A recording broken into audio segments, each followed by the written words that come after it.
Hello बच्चों, electric field का next topic electric field की कैरेक्टरिस्टिक फीचर्स।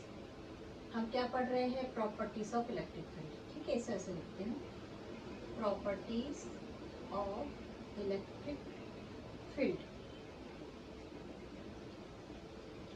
इसके पहले हम एक चीज पढ़ के आ चुके हैं हमारे प्रीवियस पार्ट में, दैट इज इलेक्ट्रिक फील्ड में जो फोर्स है, अप्लाइड फोर्स और जो चार्ज है वो रेशियो में है। ये दोनों रेशियो में है। ठीक है, हम ये पढ़ के आए हैं। और साथ में हम क्या बोल सकते हैं इन दोनों को कि इलेक्ट्रिक फील्ड जो है वो अप्लाइड चार्ज के मल्टीप्लिकेशन में रहेगा। ये हम पढ़ के आए हैं, इसको हम डेफिनेशन फॉर्म में कर चुके हैं। आज हम एक चीज और पढ़ेंगे प्रॉपर्टीज में।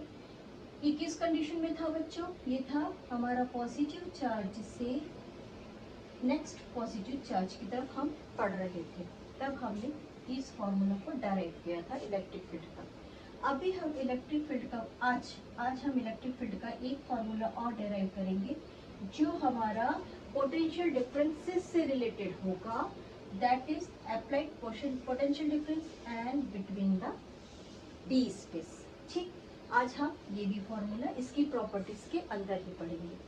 ये हमने जनरली फॉर्मूला फाइंड किया था, ये हमारा प्रैक्टिकल फॉर्म में फॉर्मूला डेराइव करना रहेगा। सेकेंड थिंग, ये जो हमारा सोर्स चार्ज की वजह से जितने भी इलेक्ट्रिक फील्ड्स जनरेट हुए थे, ठीक, हम फोर्स ऑफ लाइंस नहीं पढ़ेंगे, वो अभी एक पढ़ना है, पार्ट है हमारा, वो नेक्स्ट इसमें रहेगा, सेकेंड टॉपिक में रहेगा हमारा। अभी इस वक्त हम इस लाइंस की प्रॉपर्टी, इस फील्ड की प्रॉपर्टी पढ़ रहे हैं। देखो, हम अभी फील्ड की प्रॉपर्टी पढ़ रहे हैं और अगले पार्ट में या इसी में सेकंड पार्ट में हम पढ़ेंगे लाइंस ऑफ फोर्स की प्रॉपर्टी पढ़ेंगे। दोनों भी अलग है बच्चों, दोनों को जबरदस्ती जोड़ना नहीं है। अभी हम इलेक्ट्रिक फील्ड प्रॉपर्टी पढ़ रहे हैं, हमको इलेक्ट्रिक फील्ड का ही प्रॉपर्टी करना है। आ जाइए, हम फर्स्ट ऑफ ऑल देखते हैं, अपने फॉर्मूला पे आते हैं।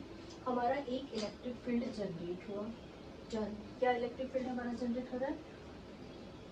ये क्यू है, क्यू के चारों तरफ एक इलेक्ट्रिक फील्ड जनरेट हुआ। मैं इसको ले लेती हूँ अपना z एक्सिस, इसको ले लेती हूँ y एक्सिस और इसको ले लेती हूँ अपना x एक्सिस। ठीक है, क्यू ने अपने चारों तरफ एक इलेक्ट्रिक फील्ड जनरेट किया। तभी एक पोजीशन पे हमको एक टेस्ट चार्ज मिला। व्हाट इज इट बच्चों? This is a test charge जो ये पता कर रहा है कि हमारा सोर्स चार्ज का इलेक्ट्रिक फील्ड जनरेट हुआ है कि नहीं हुआ है। ठीक है, अब जब क्यू चार्ज यहाँ पे आ गया तो नेचुरली हम वन साइडेड अभी पढ़ रहे हैं, हम इसका फोर्स नहीं पढ़ रहे हैं, हम सोर्स चार्ज का फोर्स पढ़ रहे हैं। तो हमारा सोर्स चार्ज एक फोर्स जनरेट कर दिया। जैसे हमारा सोर्स चार्ज फोर्स जनरेट किया तो हमने पता किया हमारा फोर्स क्या है। हमारा फोर्स निकला था बच्चों, this is a vector quantity. हमारा फोर्स निकला था कि इलेक्ट्रिक फील्ड का मैग्नीट्यूड के साथ में ये जो चार्ज है, चार्ज को जब हम मल्टीप्लाई करते हैं तो हमको यहाँ से applied force up to test charge तक पता चल जाएगा। ठीक है, अगर मैं इसको हटा देती हूँ, तो क्या मेरा इलेक्ट्रिक फील्ड डिस्टर्ब हुआ? मेरा कोई इलेक्ट्रिक फील्ड डिस्टर्ब हुआ? नो। फिर से एक बार, मैं इसको हटा देती तो क्या इलेक्ट्रिक फील्ड डिस्टर्ब हुआ? नहीं हुआ। तो मेरा फर्स्ट पॉइंट क्या निकला बच्चों कि मेरा जो इलेक्ट्रिक फील्ड है, write down electric field E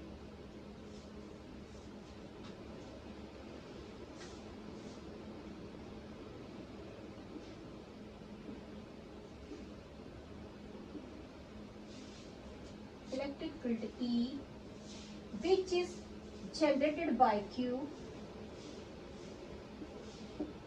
which is generated by source charge Q is independent from test charge Q। Give the reason, reason बताइए क्यों ऐसा है। Because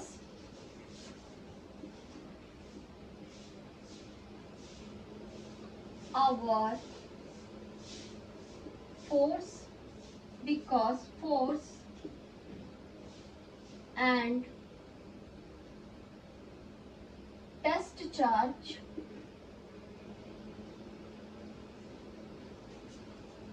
are in proportional.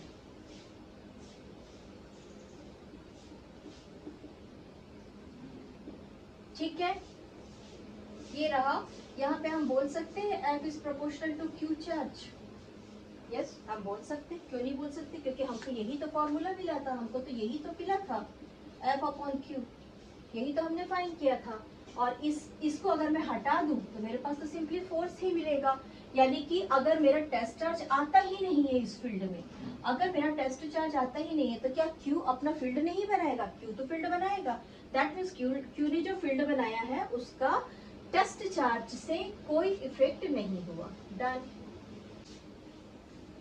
देखिए, जब हमारा Q charge test charge, source charge test charge के लिए एक फोर्स जनरेट किया तो नेचुरली एक डिस्टेंस था इसका, ये किसी एक डिस्टेंस पे आया था। चलिए, ये R1 डिस्टेंस पे आया था। तभी इसी फील्ड में एक और एक चार्ज आता है Q2 चार्ज, वो आता है R2 की जगह पे। ठीक है, तभी यहाँ पर एक और एक Q चार्ज आता है जो आता है R3 की जगह पे। ठीक, क्या मैं ये बोल सकती हूँ कि जो मेरा इलेक्ट्रिक फील्ड था वो इतना ही लिमिट में था, यानी कि हमेशा R1 और R1 और R1 रहना चाहिए?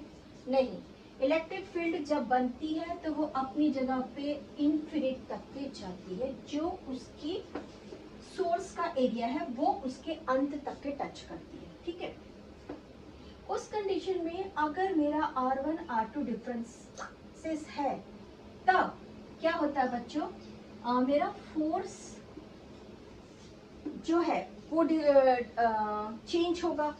नेचुरली मेरा फोर्स चेंज होगा।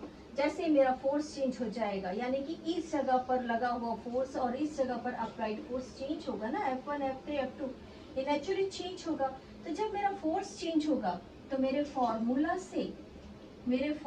से इलेक्ट्रिक फील्ड भी चेंज हो जाएगा। यानी इसके लिए जो जनरेट इलेक्ट्रिक फील्ड था वो ये था, इसके लिए जनरेटेड इलेक्ट्रिक फील्ड ये था, और इसके लिए जनरेटेड इलेक्ट्रिक फील्ड ये था, ठीक है। इट मीन्स अगर टेस्ट पार्टिकल्स अलग अलग पोजीशन पे है तो उससे यह पता चलेगा कि अलग अलग पोजीशन पे हमारा E1 रहे। अब हम इसको स्टेट बनाते हैं। आइए, इसको हम लिखेंगे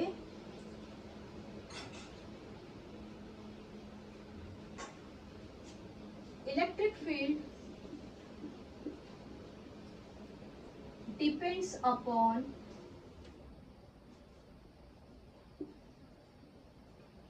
the position of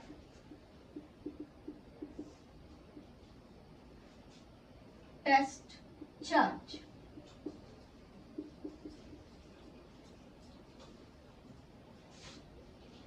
That is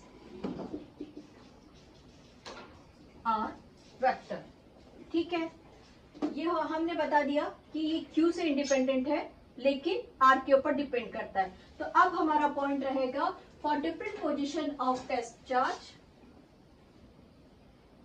thus for different position of test charge we get different value of R। ठीक है, किस कंडीशन में बेटा? We get different value of R, किस कंडीशंस में? And the different value of E। बताइए किस condition में? जब दो, ये आर अलग है, ये आर अलग है Q1 के लिए और ये Q2 के लिए। ठीक है, चलिए हमारा next point, this is the point number 1। हम पढ़ रहे हैं इलेक्ट्रिक फील्ड की प्रॉपर्टीज, भूलना नहीं है, हम अभी लाइन ऑफ फोर्स नहीं पढ़ रहे हैं। हमारा सेकंड पॉइंट आ जाता है जो आर के ऊपर ही डिपेंड है। मैं यहीं पे कर लेती हूँ सेकंड पॉइंट, राइट डाउन। अगर मेरा Q सोर्स चार्ज पे मैं यहाँ पे जो टेस्ट चार्ज ली हूँ वो R1 है और यहाँ पर जो मेरा टेस्ट चार्ज है वो R1 इक्वल्स टू R2 ही है, यानी ये दोनों बराबर है।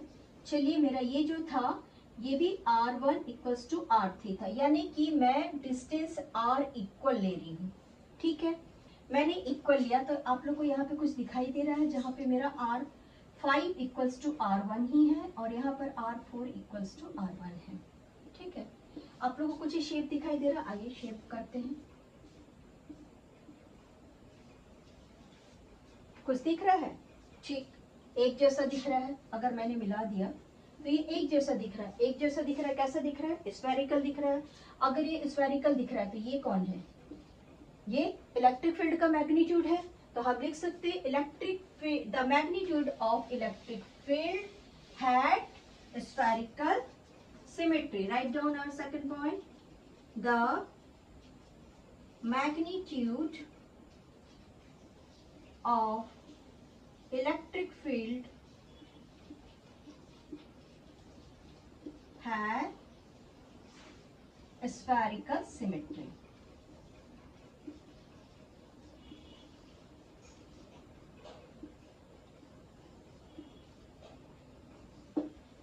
ठीक है, second point clear.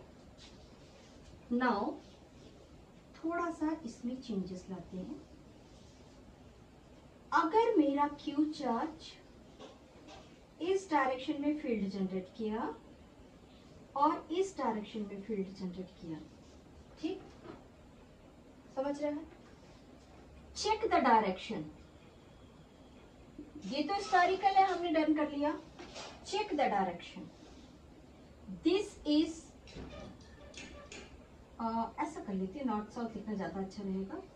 This is towards north and this is towards south. Direction check किया हमने, दिस इज टूवर्ड्स साउथ। ठीक, अब मैं क्या करती हूँ बच्चों, दो पैरेलल प्लेट्स लेती हूँ। That is my positive Q and that is my positive Q। मेरा जो सोर्स था वो प्लेट्स से जनरेट हो रहा था। मैंने अभी स्पेस नहीं लिया, मैंने अपना प्लेट लिया।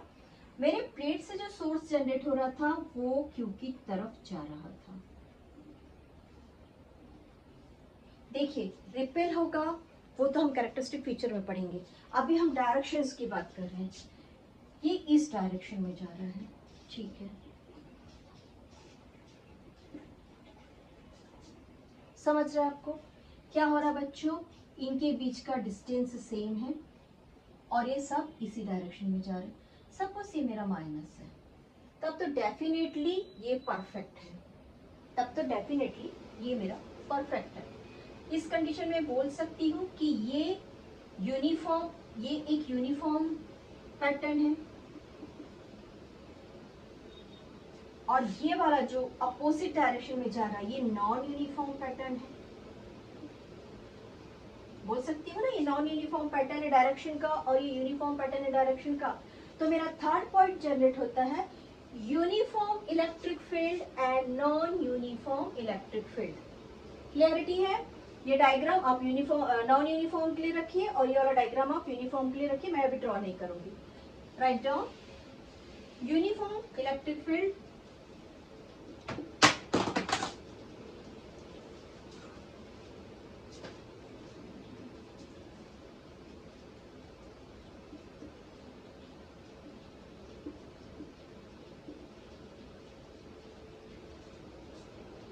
जगह है नॉन यूनिफॉर्म के लिए, ऊपर का इरेज करना पड़ेगा। Write down a field has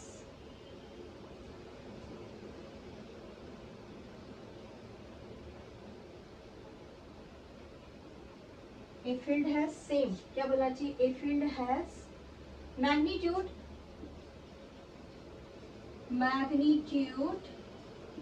and direction has same magnitude, बच्चों write down, has same magnitude and direction।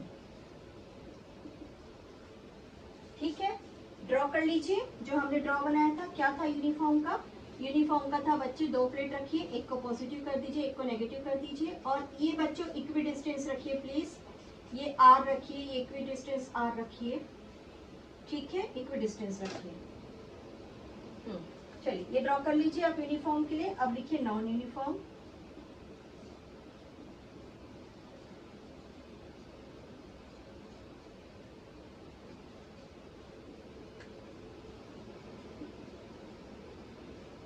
Simple सी बात है, magnitude is same but direction,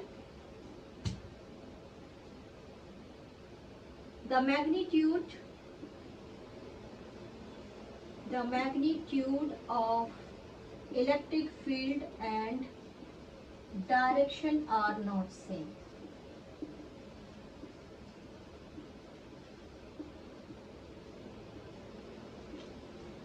ठीक है, ड्रॉ कर सकते हैं आप लोग। दिस इज नॉन यूनिफॉर्म, यहाँ पे आप पॉइंट रख के क्यू बना दीजिए, दिस इज नॉन यूनिफॉर्म। आ जाइए हमारा फिफ्थ पॉइंट, इलेक्ट्रिक फील्ड की प्रॉपर्टीज का। मैं ऊपर से रेस कर रही हूँ सारी चीजों को।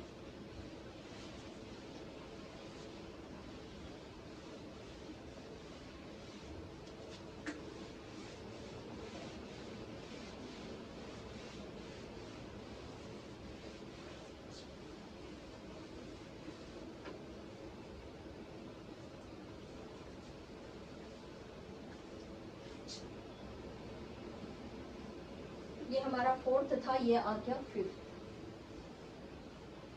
Density of electric field is near the source charge.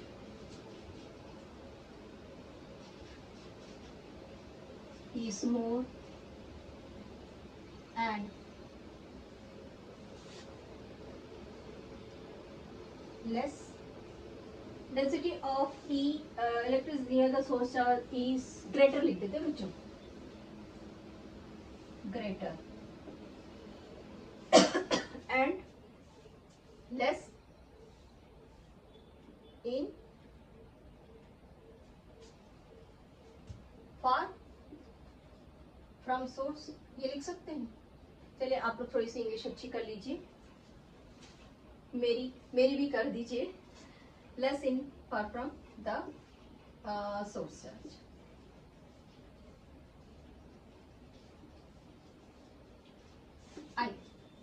इसको मेजर करने का इसको मेजर करने के लिए हम एक इलेक्ट्रिक फील्ड वाला भी इसके बाद सेकंड थर्ड में करते हैं, अभी इसी पार्ट में करेंगे। देखिए ये रहा मेरा सोर्स चार्ज, मैंने इतनी सी जगह ली है, मैंने इतनी सी जगह ली है, मैंने इतनी सी जगह ली, ठीक है। यहां से मेरा लाइन ऑफ फोर्स निकलना चालू हुआ, ठीक। ये यहां पर पास पास थे, ठीक है।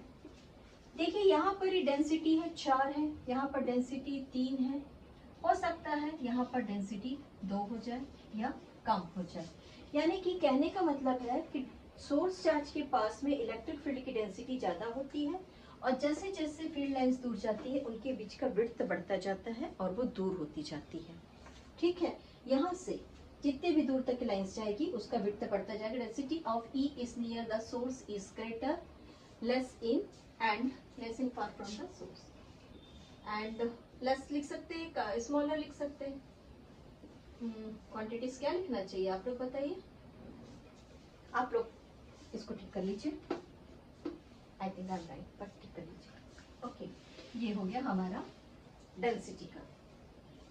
अब हमारा नेक्स्ट पॉइंट आता है बच्चों, जो बहुत इंपॉर्टेंट है और 12th के मैथ्स में, सीबीएसई मैथ्स में पूछा गया है, कई बार पूछा गया है। इसके ऊपर भी कुछ क्वेश्चन, इसका डेरिवेशन नहीं पूछा गया है, इसके क्वेश्चन पूछे गए हैं, स्पेशली पोटेंशियल डिफरेंसेस देखें। ठीक है, हमको क्या डिराइव करना है बच्चों, हमको ये डिराइव करना है कि हमारे पास में एक प्लेट है। मैं ऊपर से लिखती हूँ, अगर आप लोगों ने लिख लिया चलिए मैं से मिटा रही हूँ, नंबर 6 पॉइंट पे आ जाइए और मैं उसे लिख रही हूँ ऊपर से। ठीक है, इसको सीधे ही हम क्वेश्चन के फॉर्म में लिख लेते हैं बेटा बच्चों कि ए प्रैक्टिकल वे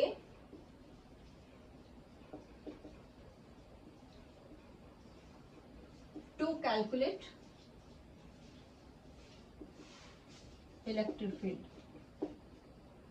ठीक है, चलिए अभी हम जो पढ़ रहे थे वो पॉजिटिव पढ़ रहे थे, डन। अब हम पढ़ रहे हैं बच्चों पॉजिटिव टू नेगेटिव। तो हम क्या करते हैं, एक पॉजिटिव प्लेट लेते हैं और एक नेगेटिव प्लेट ले लेते हैं। This is my positive plate and this is my negative plate. और मैं कोशिश करती हूँ कि ये आमने सामने हो, यानी कि एक दूसरे के सामने सामने मीन्स पैरेलल फॉर्म में हो। अब जब मैंने इसे पैरेलल फॉर्म किया तो हम अब भी पढ़कर आए हैं बच्चों कि मेरी यहाँ से जो इलेक्ट्रिक फील्ड की लाइंस जनरेट होगी वो यूनिफॉर्म में होनी चाहिए। कैसी होनी चाहिए, यूनिफॉर्म में होनी चाहिए। फर्स्ट कंडीशन, मेरी प्लेट्स पैरेलल होनी चाहिए। सेकंड कंडीशन, मेरी जो फील्ड है, फील्ड जो जनरेटेड फील्ड हो रही है पॉजिटिव नेगेटिव चार्ज की वजह से, वो यूनिफॉर्म में होनी चाहिए।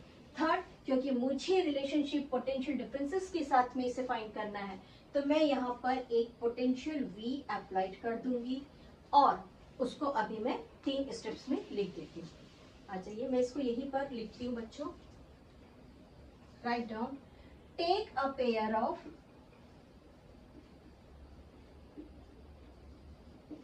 पैरेलल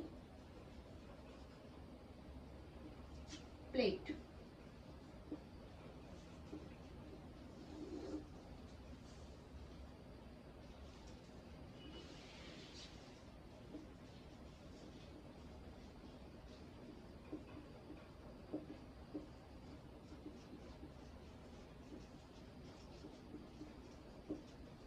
ठीक है, हमने 2 पैरेलल प्लेट ले लिया, A एंड B। ठीक, और हम उनको अलग करते हैं, दोनों के बीच में एक डिस्टेंस रख देते हैं D। Write down, separated by D distance. ठीक है, C, हम A और B को चार्ज दे रहे हैं बच्चों। तो हम A को क्या दे रहे हैं, पॉजिटिव चार्ज, और B को क्या दे रहे हैं, नेगेटिव चार्ज। ठीक है,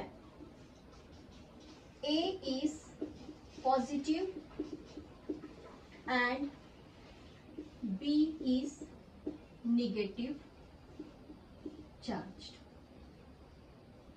Done. D हम करते हैं generated electric field is in uniform condition, is in uniform state। ठीक है, यूनिफॉर्म स्टेट का मतलब मैंने अभी अभी बताया। और अब हम करते हैं बच्चों E, कि हमने जब इसको यूनिफॉर्म कर दिया तो हम बीच में पोटेंशियल जनरेट कर रहे हैं। A potential V is applied between the plate. ए potential V is applied between the plate। ठीक है, व्हाट इज पोटेंशियल बच्चों, पोटेंशियल क्या चीज है, पोटेंशियल को हम बोलते हैं एक इलेक्ट्रिक प्रेशर। बहुत इजी वर्ड्स यूज कर रही हूँ आप लोगों के लिए, इसका डेफिनेशन पे नहीं जा रहे हम सिर्फ ये बोल सकते हैं कि 2 प्लेट्स के बीच में एक इलेक्ट्रिक प्रेशर जनरेट हुआ जिसको मैं पोटेंशियल के नाम से बता रही हूँ, पोटेंशियल डिफरेंसेस के नाम से मैं उसे एक्सप्लेन कर रही हूँ। यहाँ तक कि हमने लिख लिया। अब क्या करते हैं, हम यहाँ पर एक चार्ज Q रख देते हैं। अभी तक हमने चार्ज रखा नहीं है बच्चों, हमको चाहिए ना हमको चाहिए ना ये चाहिए टेस्ट चार्ज, है ना। तो write down E F, a test charge, tension charge लिख रही थी बच्चों में, test charge placed between tension charge, no, between A and B मैंने रख दिया अपना टेस्ट चार्ज Q। ठीक, अभी हम फील्ड लाइंस ऑफ फील्ड की प्रॉपर्टीज पढ़ेंगे। तो ये वाला पॉइंट हम पढ़ेंगे। हमारा चार्ज कहाँ से कहाँ फ्लो हो रहा है? हमारा चार्ज एक्सपीरियंस करेगा पॉजिटिव टू नेगेटिव, ठीक है, ड्यू टू फोर्स, ठीक है। Q experienced a force, Q experienced a force F in electric field, ठीक है। इलेक्ट्रिक फील्ड में उसने F कर लिया इन electric field, have both have same direction.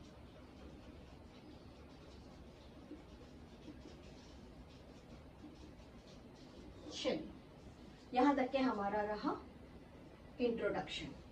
हम क्या पढ़ रहे हैं उसका इंट्रोडक्शन।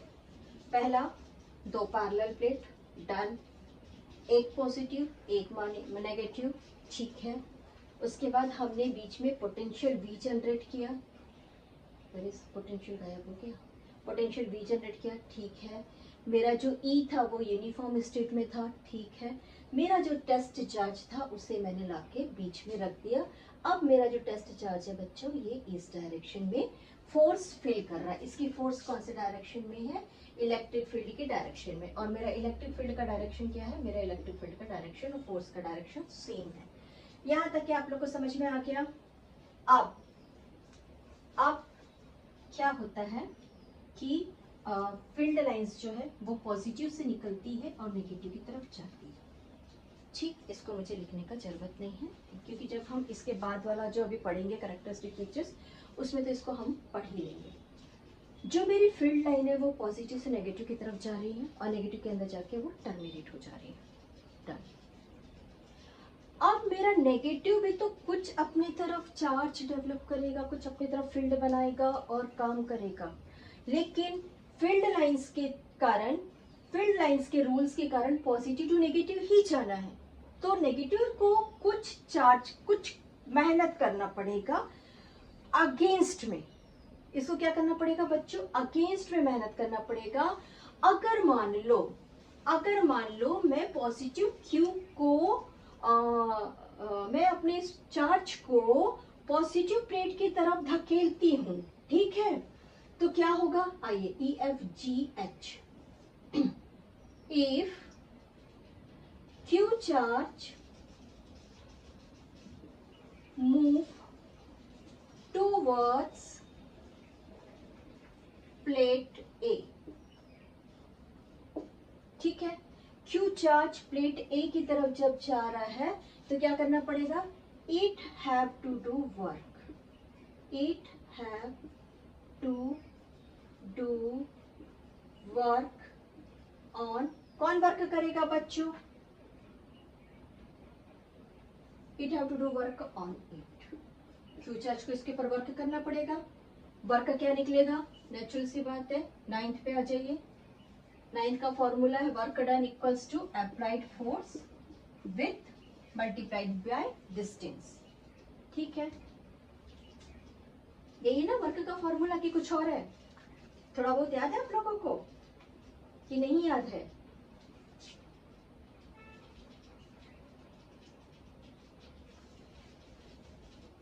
आई होप याद होगा, हालांकि भूल गए होंगे, बट वर्क का फॉर्मूला है फोर्स। जो आप लोगों ने वर्क डन पूरा अच्छे से पढ़ा है ना? फोर्स के बाद का चैप्टर था, याद करिए। फोर्स के मोशन चैप्टर पढ़े थे, उसके बाद फोर्स पढ़े थे, फोर्स के बाद में हमने वर्क डन पढ़े थे, फिर काइनेटिक एनर्जी, पोटेंशियल एनर्जी पढ़े थे। आई होप याद आ गया। चलिए, अब जब यहाँ पे वर्क डन हो रहा है तो यहाँ पे भी फोर्स है और मेरे पास एक और फॉर्मूला बैठा है जहाँ पर फोर्स है, that is F multiply F divide by Q, ठीक है।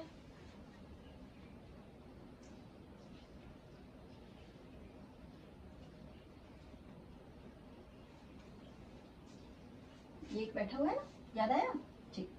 और एक है वर्क का formula related to potential energy, related to potential energy नहीं बच्चों, potential differences, sorry potential energy नहीं है, पोटेंशियल डिफरेंसेस है।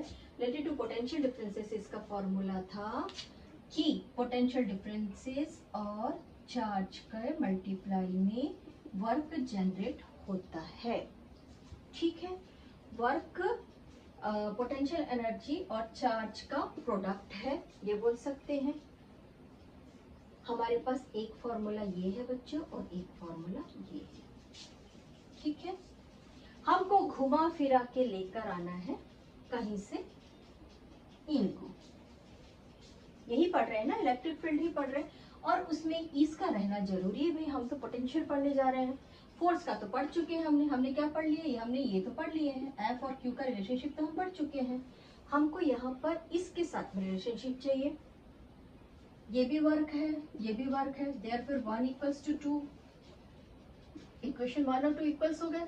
आइए कर लेते हैं, F multiply D equals to potential multiplied by charges. Q को मैंने इसके पास भेज दिया और डी को मैंने इस साइड में भेज दिया।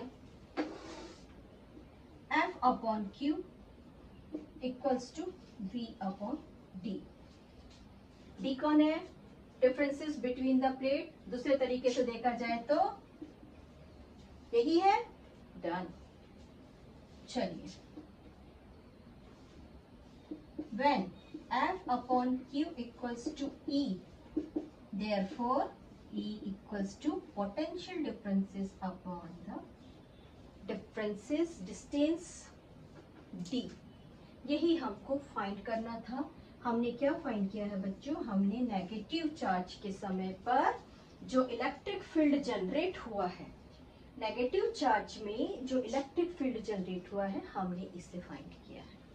ठीक है, राइट हमको यही फाइंड करना था।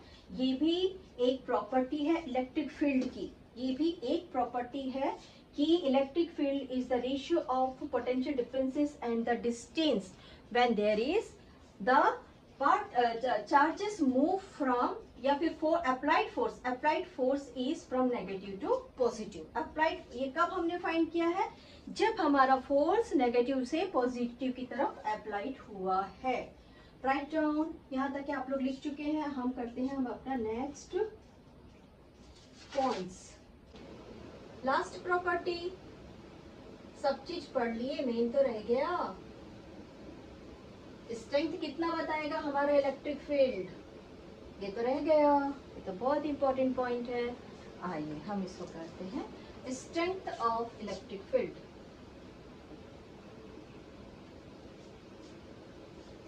सीधी सी बात है, देखो हमने जो चीज पढ़ा है वही चीज फाउंड करना है, हमको फाइंड करना है, बोलना चाहिए। ये एफ है, ये क्यू है, ये आर। हमको इलेक्ट्रिक फील्ड का रिलेशनशिप फाइंड करना है। नेचुरली हम फर्स्ट पॉइंट में पढ़कर आए हैं कि ये इसके ऊपर डिपेंड नहीं करता है, क्योंकि इलेक्ट्रिक फील्ड ही फोर्स जनरेट कर रहा है, डिपेंड करता है, इलेक्ट्रिक फील्ड ही फोर्स जनरेट कर रहा है। मेन डिपेंडेंस फोर्स भी किसके ऊपर डिपेंड कर रहा है, फोर्स भी किसके ऊपर डिपेंड कर रहा है, आर के ऊपर डिपेंड कर रहा है। तो सीधी सी बात, हमको इसका और आर का रिलेशनशिप फाइंड करना है। आइए हम रिलेशनशिप फाइंड करते हैं। हमारा इसको एक तरीके से क्वेश्चन फॉर्म में लिख लो बच्चों, ज्यादा अच्छा रहेगा।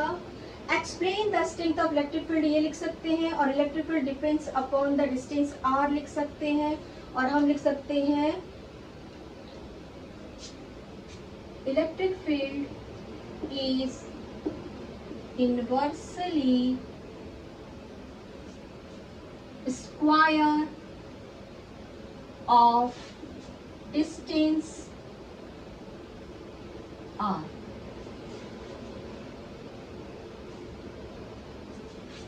हमको प्रूव करना है E equals to 1 upon R का स्क्वायर। ठीक है, हमको ये प्रूव करना है।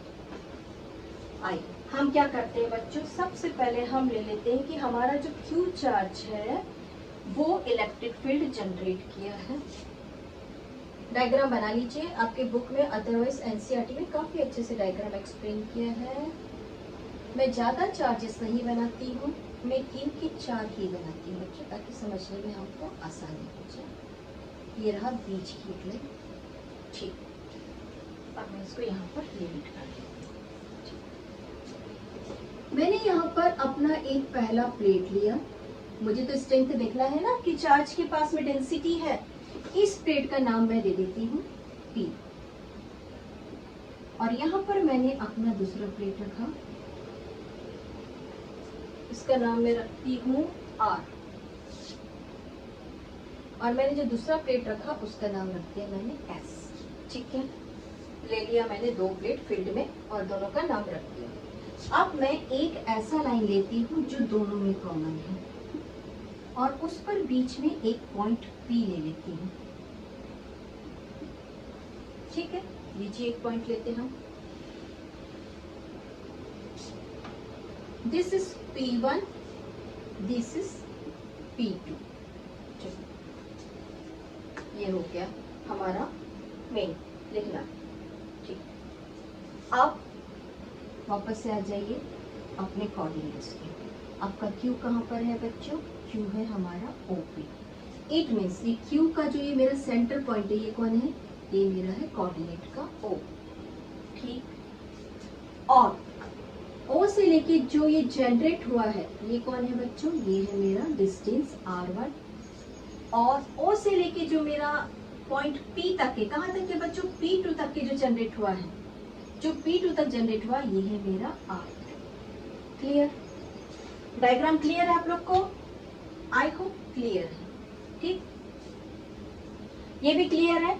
O से लेके हम ले रहे हैं यहाँ पर ये, क्योंकि मेरा यहाँ पे टेस्ट चार्ज है इसलिए मेरा इलेक्ट्रिक फील्ड इधर जा रहा है। अभी फिलहाल मैंने इस जगह पे इसको P1 ले लिया और इस जगह पर इसको P2 ले लिया। ये वाला रहा मेरा R1 और यहाँ से O से लेके यहाँ तक रहा मेरा R2। ठीक, चलिए इसको अभी हम लिखते हैं कि हमारे पास क्या क्या चीजें अवेलेबल है और हमने क्या क्या चीजें यहाँ पर लिखा है। Right down. Let Q is the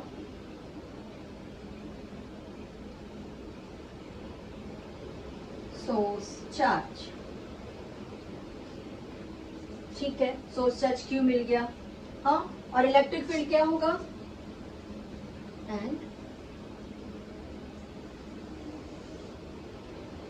end its electric field equals to E। ठीक, मेरा फर्स्ट पॉइंट मिल गया मुझे। सेकंड मेरा क्या करना है बच्चों? हमको 2 सरफेस लेना है, एक R और दूसरा लेना है S। राइट, तो take 2 surface R and S with the same number of force lines of force passes through it. Lines of force passes through it. देखिए हमने सही नंबर लिए हैं कि नहीं लिए हैं?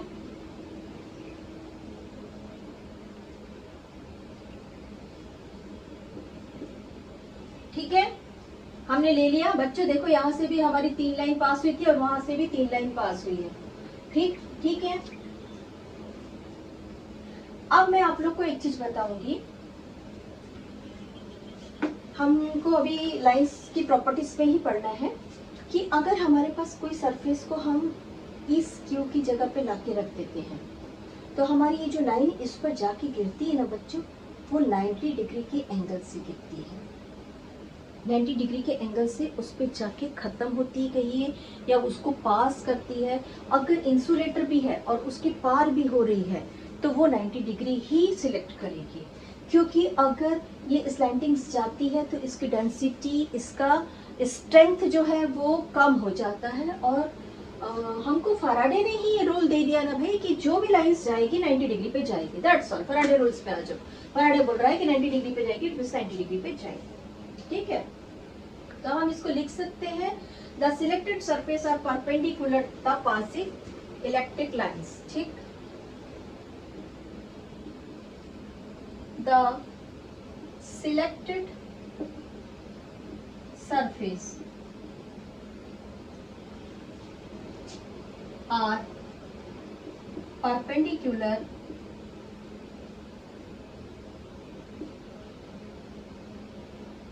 from the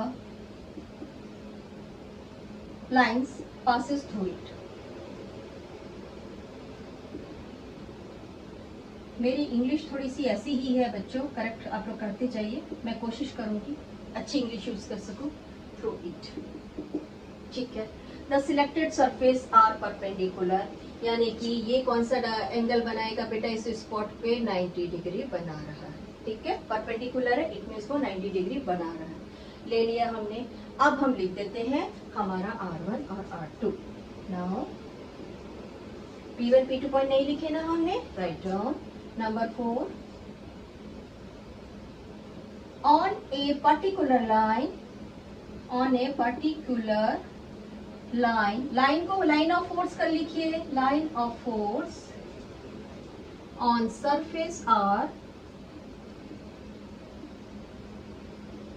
take a point P1 and on surface S P2। ये देखिए हमने इसको P2 लिया,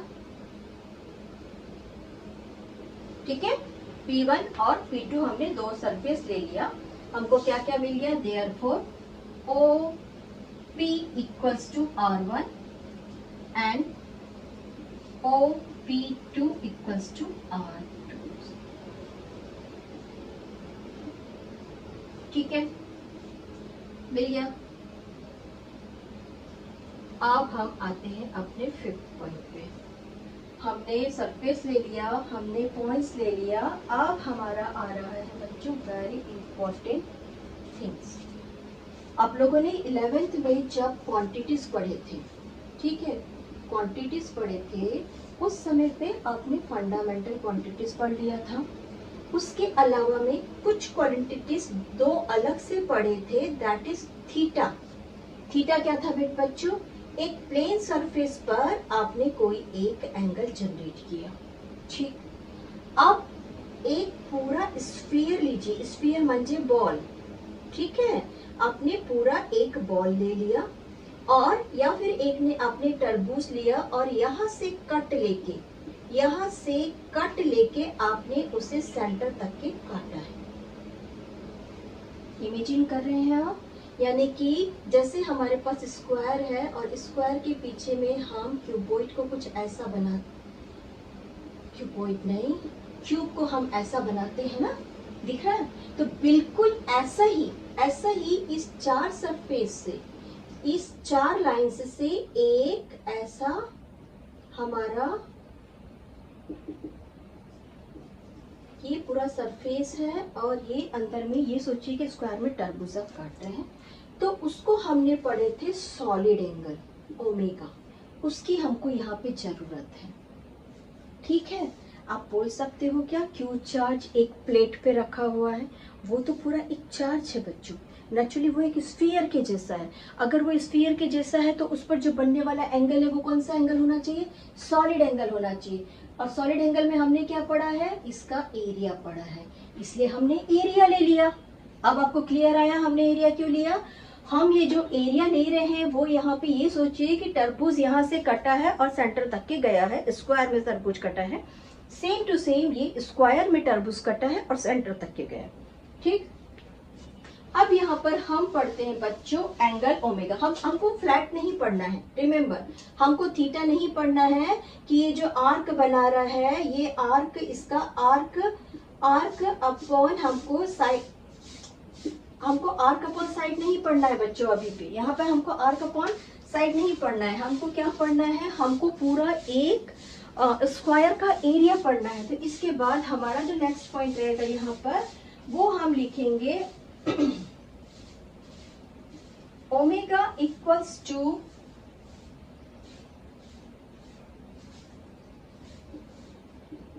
area covered by lines upon side रह रहा है तो ये क्या हो जाएगा बच्चों, आर का स्क्वायर, ठीक है ना। अब अगर मान लो मैं इस एंगल को, मेरा ये जो ओमेगा है ये क्या है बच्चों, ये मेरा जो ओमेगा है वो सरफेस आर के लिए क्या होगा, ओमेगा फॉर सरफेस आर।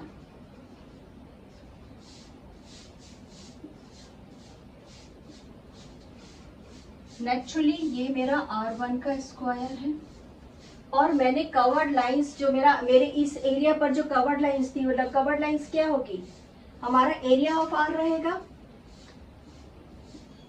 क्या रहेगा वहां का लाइंस, एरिया ऑफ आर रहेगी। एरिया ऑफ आर में से जितना भी जा रहा है, हम क्या पढ़ रहे हैं, ओमेगा फॉर सरफेस आर। हम क्या फाइंड कर रहे हैं, अभी हम इस जगह पर इसका एंगल फाइंड करें। कौन सा एंगल, सॉलिड एंगल। आप इसको लिख सकते हैं बच्चों, सॉलिड एंगल, ठीक है। उस एंगल से निकलने वाली लाइंस, उस एंगल से यानी कि सेंटर क्यू से निकलने वाली जो लाइन जिस एरिया को कवर कर रही है वो उसका आर का स्क्वायर है। एक बार 11 की बुक में चाहिए, सॉलिड एंगल्स को फिर से एक बार रिवाइज करिए बच्चों। इसको अगर रीड करना है, आपका लेसन नंबर 1 में ही है, क्वांटिटीज में ही है, इट में भी सेकंड और थर्ड पेज में है, चेक करिए, ठीक है। ओमेगा फॉर सरफेस आर हो गया, हम सेम टू सेम लिख लेते हैं, omega for surface S. This is my 6th lines, this is my 7th lines. Omega for surface S equals to area of S upon R2 का square. ठीक, कहीं पे डाउट है मुझे एक कमेंट करिए कि टीचर यहाँ पे हमको सारी चीजें समझ में नहीं आई।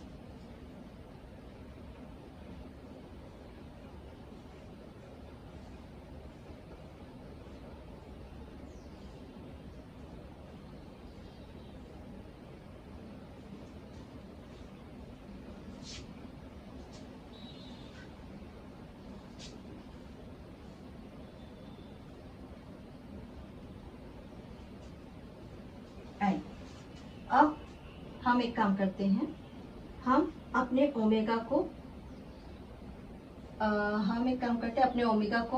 अपने डिस्प्लेसमेंट के पास ले जाते हैं।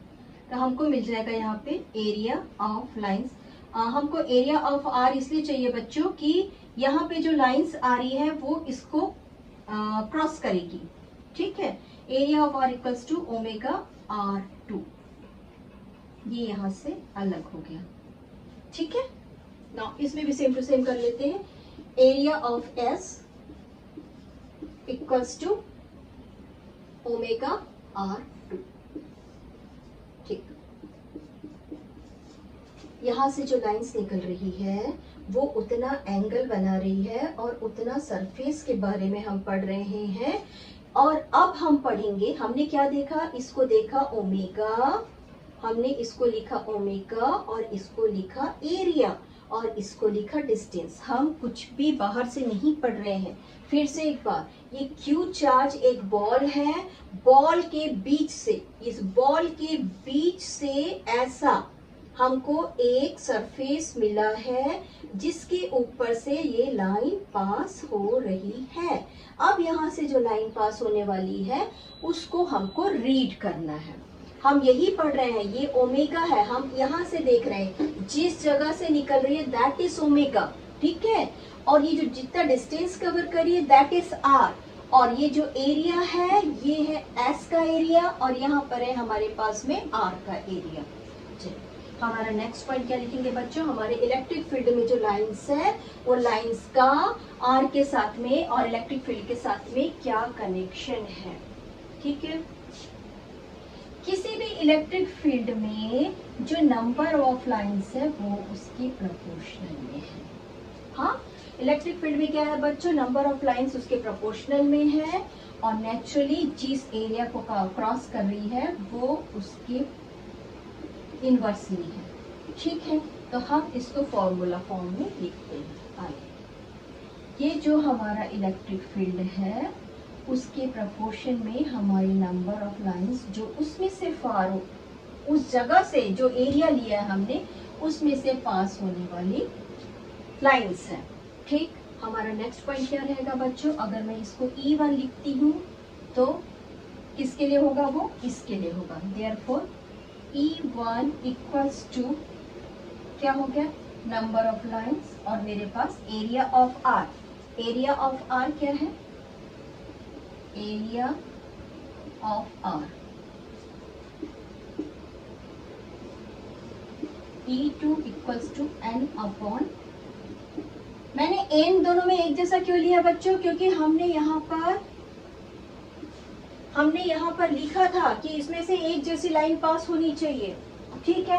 अब मैं E1 और E2 को रेशो लेती हूँ, चलिए आ जाइए, E1 अपॉन E2 और इसकी वैल्यूज रख देती हूँ जो मुझको यहाँ से मिली है, that is N upon omega R2। नीचे क्या मिल रहा है मुझे, N अपॉन ओमेगा R1 का स्क्वायर।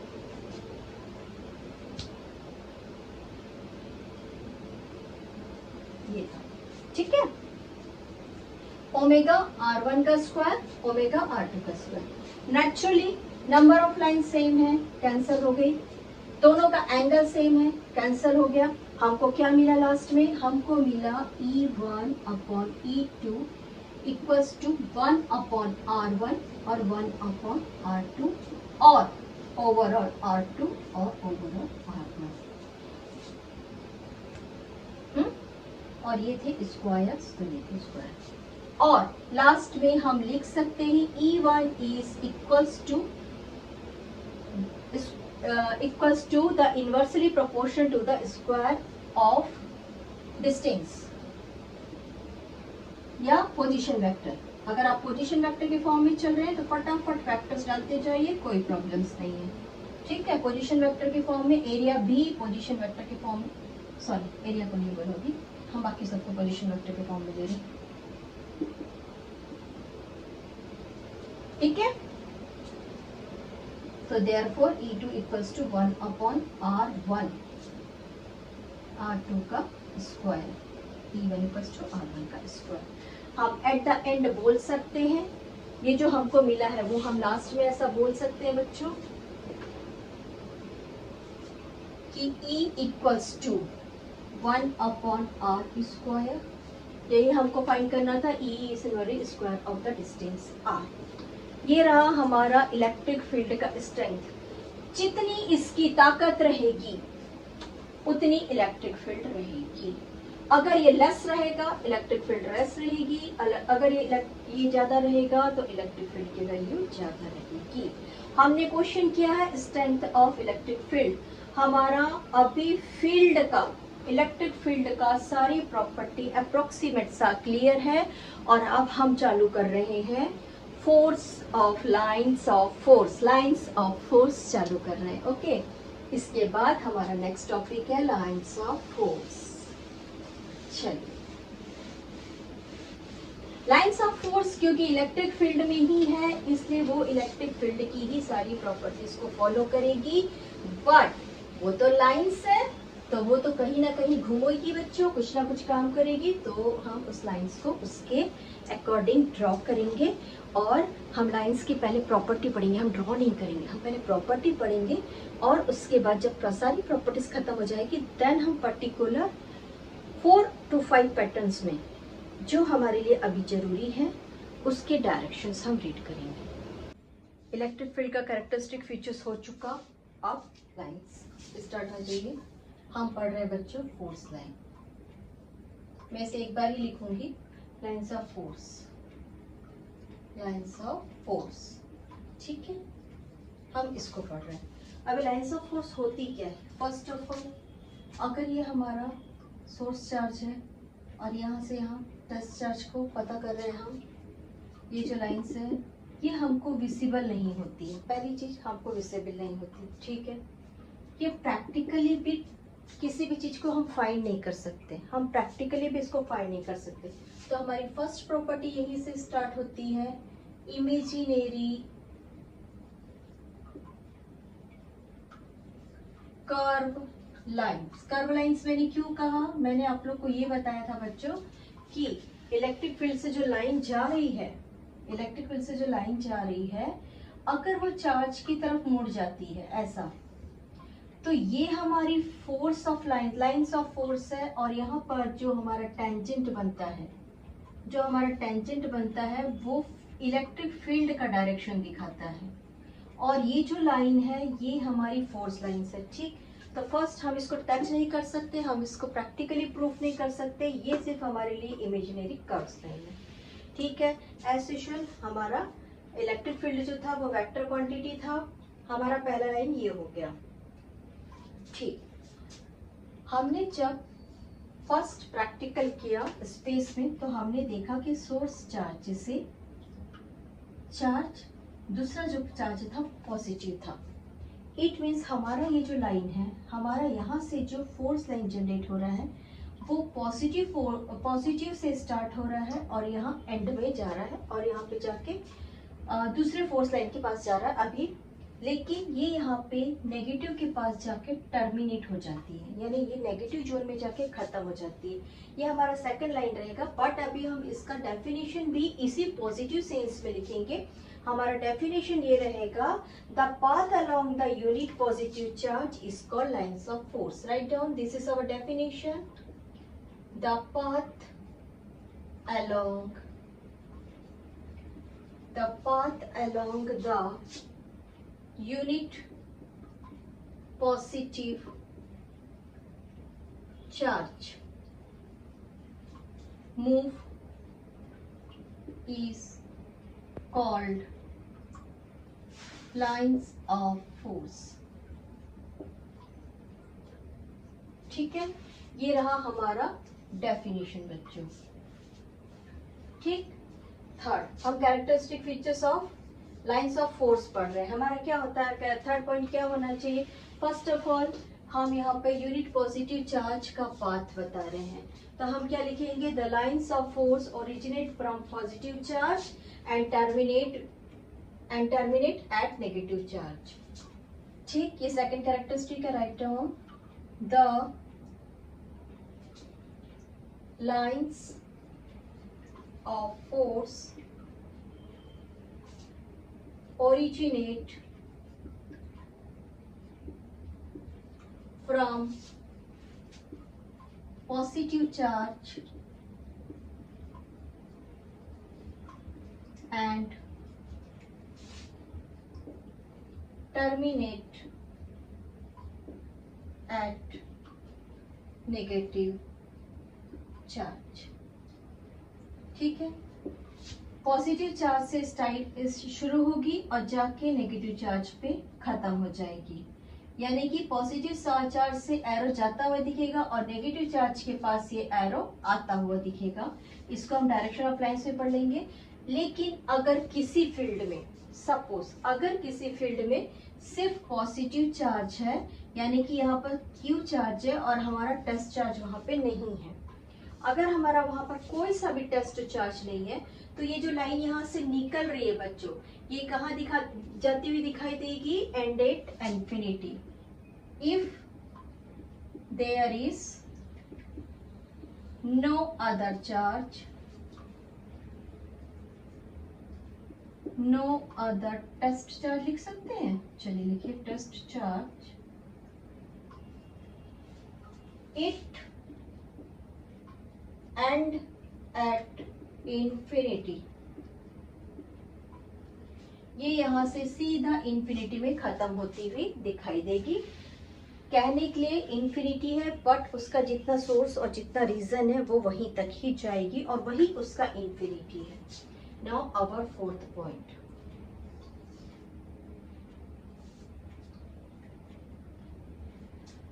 क्या होता है, अगर यहाँ से कोई चार्ज निकला, अगर यहाँ से कोई इलेक्ट्रिक फील्ड लाइन निकली और वो जा रही है यहाँ पर, ठीक। सपोज यहाँ बीच में एक हर्डल आ गया, कोई सा एक हर्डल आ गया, तो ये लाइन क्या होती है बच्चों, यहाँ पे जाके ये ब्रेक हो जाती है। अगर ये कर्व फॉर्म में आ रही है और यहाँ पर एक हर्डल आ गया, तो ये यहाँ पे जाके खत्म हो जाती है, वहां पे जाके वो फिनिश हो जाती है। वो किसी भी तरीके से ऐसा जंप करके मुझे क्यू सोर्स के पास या मुझे टेस्ट चार्ज के पास पहुंचना है, ऐसा काम नहीं करती है। तो हमारा ये थर्ड पॉइंट रहेगा कि हमारे सोर्स चार्ज से निकलने वाले फील्ड लाइन के रास्ते में अगर हर्डल्स आता है तो वो उस हर्डल्स को पार नहीं करती है या उस हर्डल के ऊपर जंप नहीं करती है, वो सिर्फ विदाउट हर्डल्स एक कंटिन्यूटी लाइन है। राइट डाउन, एक स्टेटमेंट लिख लीजिए इसका। In a charge free reason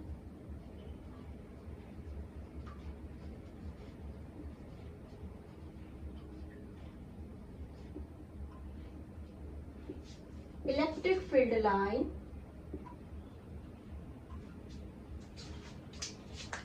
can be taken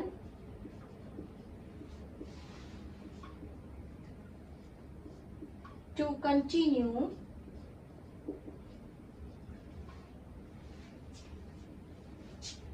curve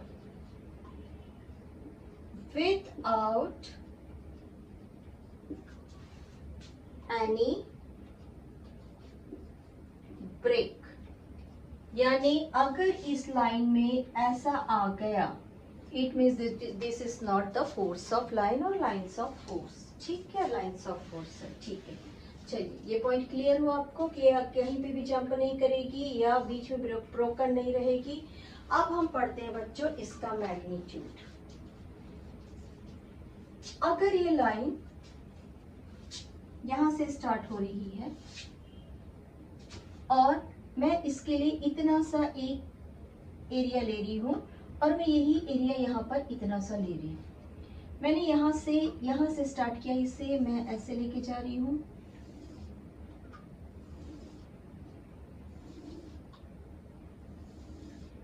कुछ समझ में आया? सीधी सी बात है भाई, यहाँ पे इसका क्राउड है, यहाँ पर इसका क्राउड नहीं है, यानी कि मैग्नीट्यूड जो है जहाँ पर ज्यादा क्राउडेड रहेगा वहां पे मैग्नीट्यूड ऑफ फील्ड इंटेंसिटी ज्यादा रहेगी और जहाँ पे क्राउड कम रहेगा वहां पे मैग्नीट्यूड ऑफ इंटेंसिटी कम रहेगी। आइए इसको हम फिफ्थ पॉइंट में लिखते हैं। The magnitude of electric field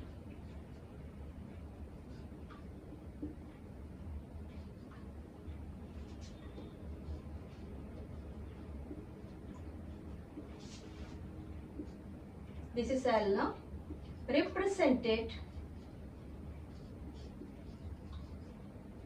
as the magnitude of electric field line represented as the density of line,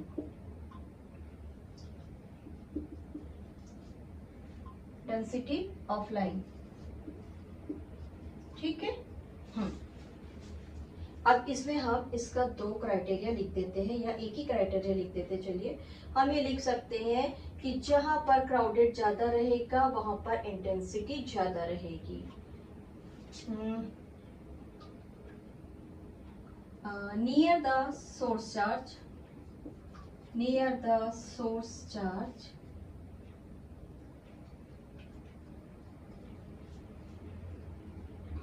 the crowded electric field line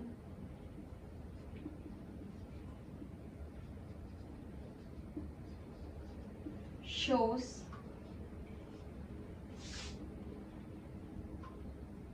greater, bigger, जो भी लिखना है लिख सकते हैं, बड़ा बड़ा हमको ज्यादा बताना है, greater, either larger, bigger intensity।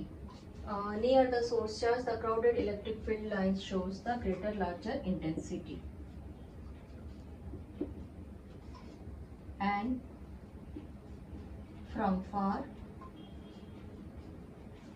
it shows, and at far क्या बताना चाहिए, दूर के लिए तो वही वर्ड यूज होना चाहिए, it shows smaller intensity.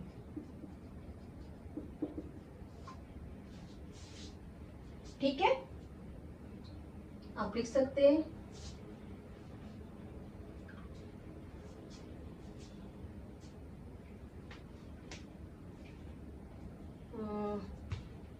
Near the source charge, the crowded electric field lines shows the greater intensity, larger intensity, and at far separated lines shows the smaller intensity। ये ज्यादा अच्छा है क्योंकि यहाँ पर बच्चों ये पास में चिपकी रहेगी और जब दूर जाएगी तो ये थोड़ा सा दूर हो जाएगी, तो इसको हम सेपरेटेड लिख लेते हैं। ठीक है, चलिए हमारा फिफ्थ पॉइंट, मैं ऊपर का लाइन मिटा रही हूँ। फिफ्थ हम लिख चुके हैं, अब हमारे सिक्स्थ पे।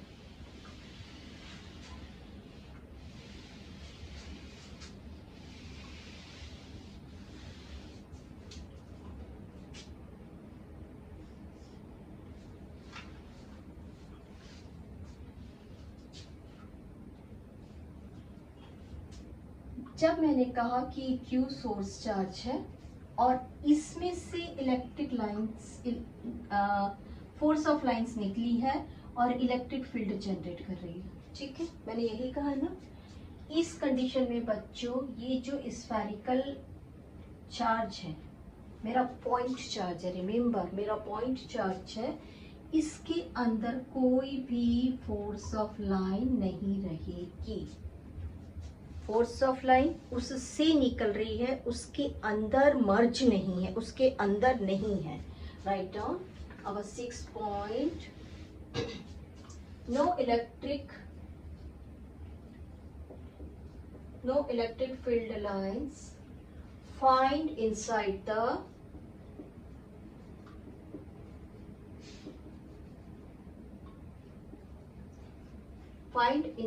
the any charge body.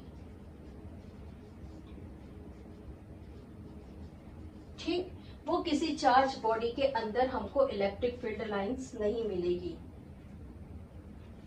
Done. अगर यहाँ के अंदर से चार्ज निकलता तो वो कहीं पे जाता और फिर यहाँ से निकलता, ऐसा बनाता, ऐसा बनाता, ऐसा बनाता, कहीं ना कहीं वो किसी तरीके से एक पूरा लूप बना लेता है ना। पर अब जब अंदर में उसके कुछ है ही नहीं तो ये कोई लूप नहीं बनाएगा। तो आइए इसको भी हम लिख लेते हैं, ये भी एक इम्पॉर्टेंट पॉइंट है। So they do not form continuous, so they do not form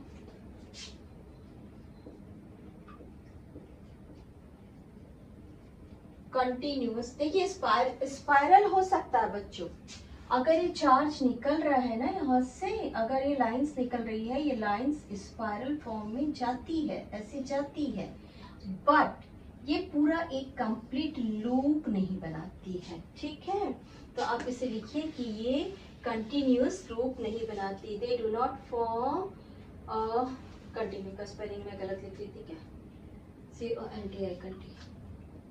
CONTI CONTINUOUS continuous closed loop. Now our 7th point.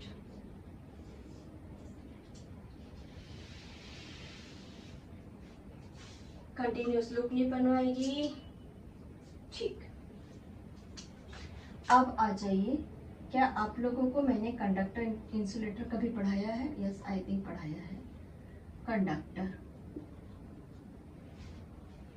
This is insulator.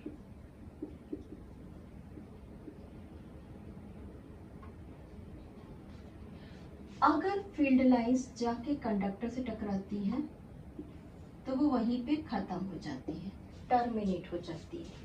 पहला पॉइंट तो लिख लो, फिर मैं इसे एक्सप्लेन कर रही हूँ।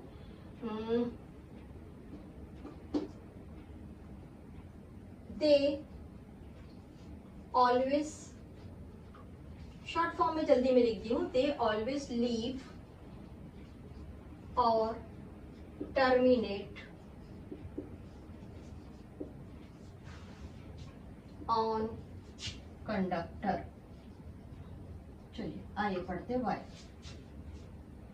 कंडक्टर के अंदर अपने कुछ चार्जेस होते हैं, ठीक है, फ्री चार्जेस हैं, बैलेंस में चल रहे हैं।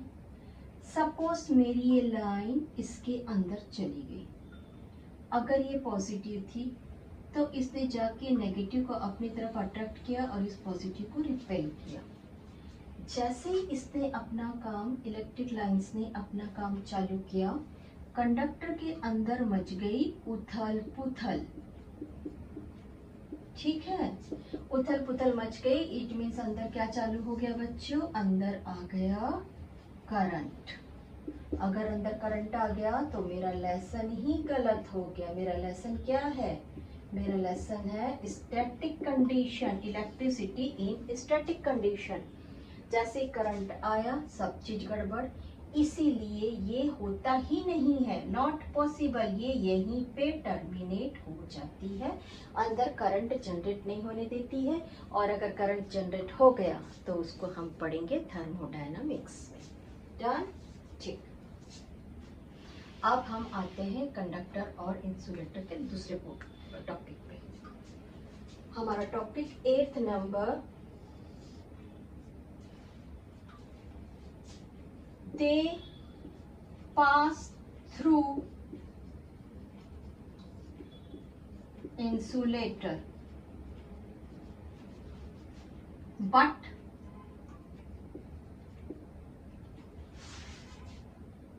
do not pass through conductor. Conductor से क्यों पास नहीं हो रही है, मैंने आपको अभी बता दिया बच्चों कि यहाँ पे चार्ज जनरेट कर देगी, ठीक है। अब हम पढ़ रहे हैं इंसुलेटर से क्यों पास नहीं होती है। इंसुलेटर में जनरली एक कैरेक्टरिस्टिक फीचर पाया जाता है, दैट इज पोलराइजेशन। एक तरफ पूरे positive positive positive positive positive होते हैं, दूसरी तरफ नेगेटिव नेगेटिव नेगेटिव नेगेटिव होते हैं। इसका एक कैरेक्टरिस्टिक फीचर और बताने जा रही हूँ कि ये लाइंस जो है इसके अंदर से पास हो गई, ठीक। इसके अंदर जब कहीं पे एक पॉजिटिव एक नेगेटिव चार्ज है तो ये अपने अंदर में क्या करता है बच्चों, बहुत वीक इलेक्ट्रिक फील्ड बना के रखा रहता है इंसुलेटर। और जब हमारी स्ट्रॉन्ग लाइन पास होती है तो ये क्या करता है, उसको भी वीक कर देता है। तो ये तो हम बाद में पढ़ेंगे, डाइपोल में पढ़ेंगे। But due to polarization reason की वजह से इंसुलेटर के अंदर से हमारा इलेक्ट्रिक फील्ड लाइंस पास हो जाता है। नेक्स्ट है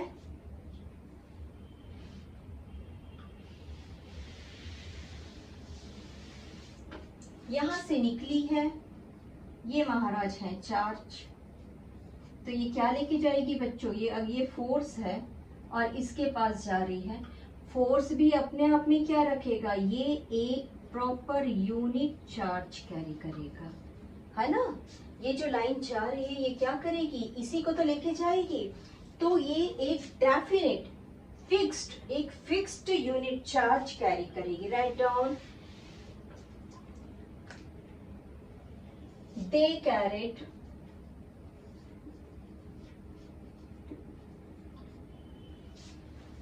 a fixed unit of charges, ठीक है। Now our next point, number 10.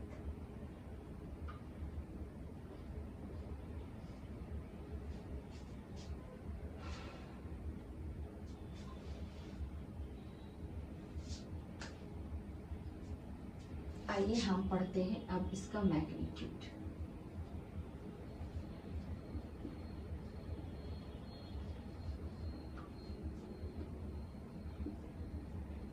चलिए, कुछ याद आया? अभी थोड़ा देर पहले हमने इसे पढ़ा है। क्या पढ़ा बच्चों हमने कि हमने जब एक डेरिवेशन अभी थोड़ा देर पहले किया था, उसी में हमने पढ़ा था कि हमारा जो मैग्नीट्यूड ऑफ फील्ड लाइंस है वो n अपॉन एरिया होता है। पेज पलटिए, चेक करिए, पेज पलट के चेक करिए बेटा। ये मैंने आप लोग को पढ़ाया है। हाँ, तो लाइए इसको डेफिनेशन फॉर्म में लिखते हैं। क्या बोल रहा है, ये इसके सामने है, इनवर्स में नहीं है, तो नंबर ऑफ लाइंस जो है वो हमारे मैग्नीट्यूड से प्रोपोर्शनल में रहेगी। राइट डाउन, इसे लिखते हैं E intensity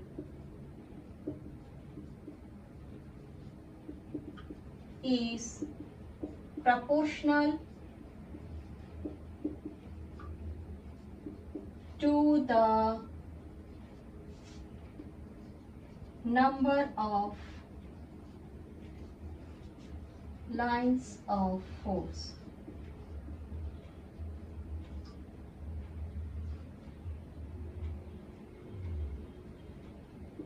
Per unit area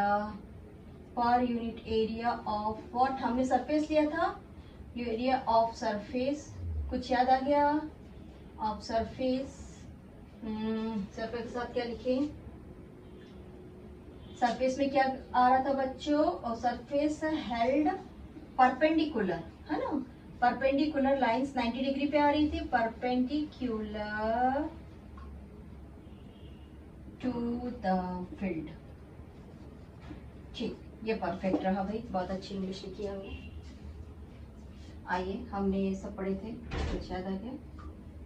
ठीक, याद आ गया ना, हमने पढ़ा था उस समय पे हमारी जो लाइंस पास हो रही है इस फील्ड पे 90 डिग्री पे आएगी, ये मैंने लिख दिया परपेंडिकुलर। ठीक, और इस पूरे एरिया, हमने क्या लिया था, एरिया पूरा एक प्लेट लिया था, आर और एस, याद आया? हमने आर और एस सरफेस लिया था, उस पर ये जो लाइंस गिरेगी वो एन उस प्रोपोर्शनल टू एरिया रहेगा। याद आ गया? आई होप याद आ गया। Now we are doing our next line, line number 11। जैसे मैं 7 और 6 को लिस्ट कर रही हूँ।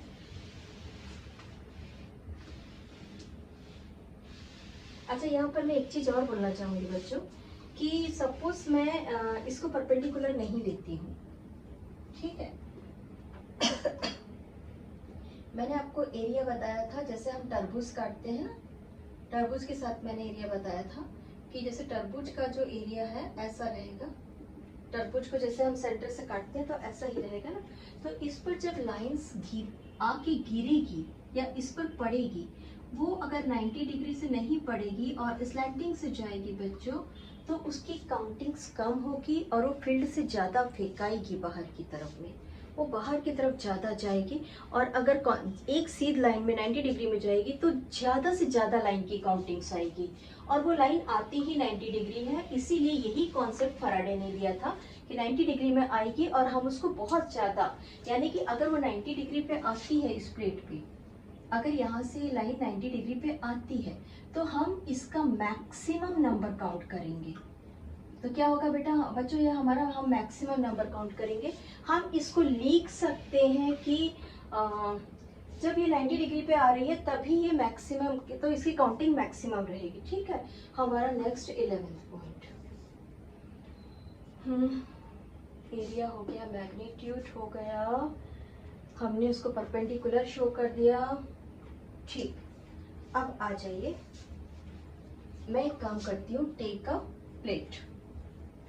इसको लिखना है, लिखिए, नहीं लिखना मत लिखिए, हम इसका स्टेटमेंट ही लिखेंगे, पर मैं इसको एग्जांपल से बता रही हूँ। टेक अ प्लेट, मैंने एक प्लेट लिया बच्चों, यहाँ पर मेरा इलेक्ट्रिक फील्ड की इंटेंसिटी सिंगल थी, जहाँ पे कोई साइन नहीं है मैं वहाँ पे आपके वेरिएबल्स के साथ में कोई भी एक वेरिएबल्स लेते हैं हम किसी भी चीज का, उसके साथ में अगर कोई साइन नहीं तो वो उसके मल्टीपल में है। ठीक है, मैंने दूसरा प्लेट ले लिया बच्चों, मैंने इसको डबल कर दिया, that is 2e,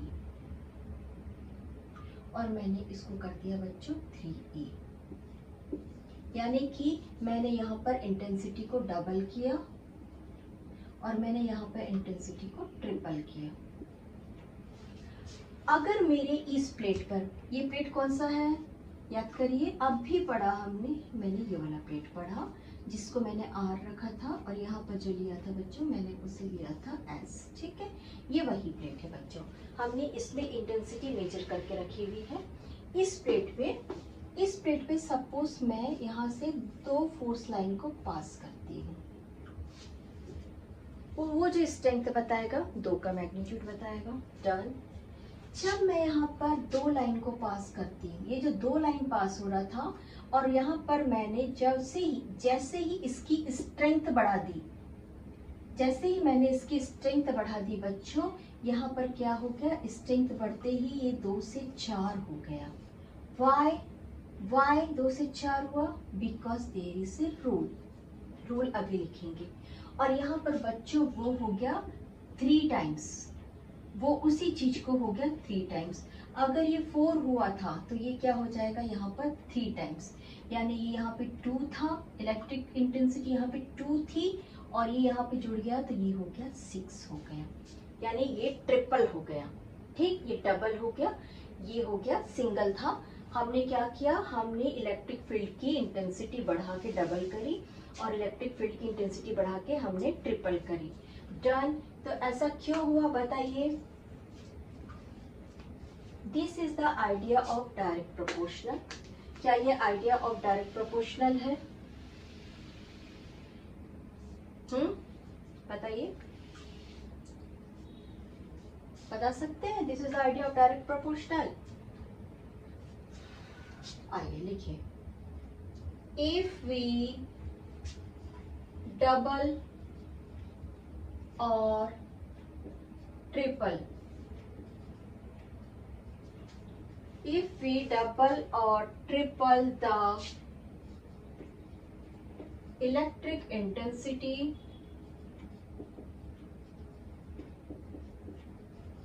the number of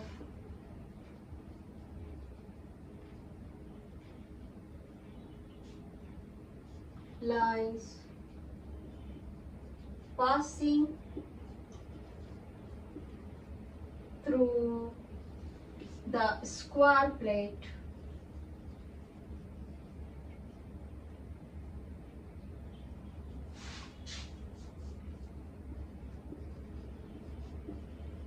passing to the surface of any plate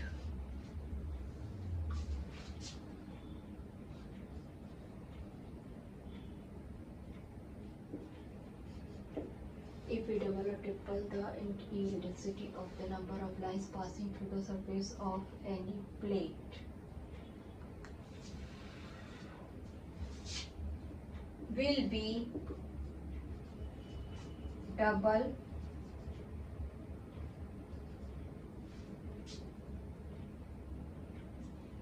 और ट्रिपल, या तो डबल हो जाएंगी वो, और या तो ट्रिपल हो जाएंगी। ठीक, आइए क्यों डबल और ट्रिपल होंगी, आइए हम इसको अब पढ़ते हैं।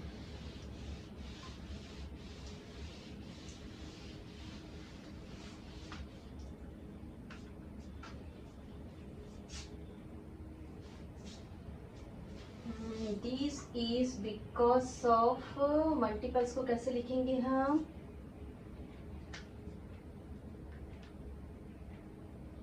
ठीक, this is the this is the reason लिखना चाहिए। this is the idea of directly proportional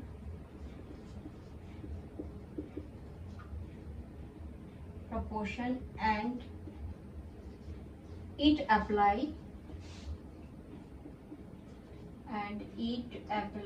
multiply rule क्या बोलते हैं, तो सॉरी मेरा लिखिए, and it apply क्या कहना चाहिए, on any multiple, it apply to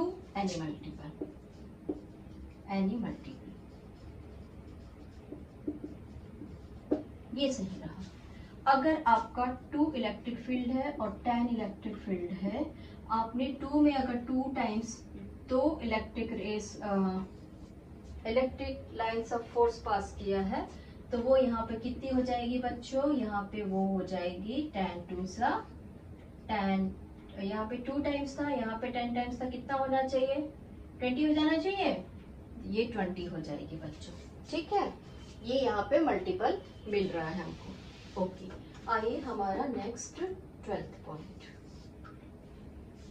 इसको हमने इलेक्ट्रिक फील्ड में फाइंड कर लिया था। क्या था ये इलेक्ट्रिक फील्ड में हमारा 12th points?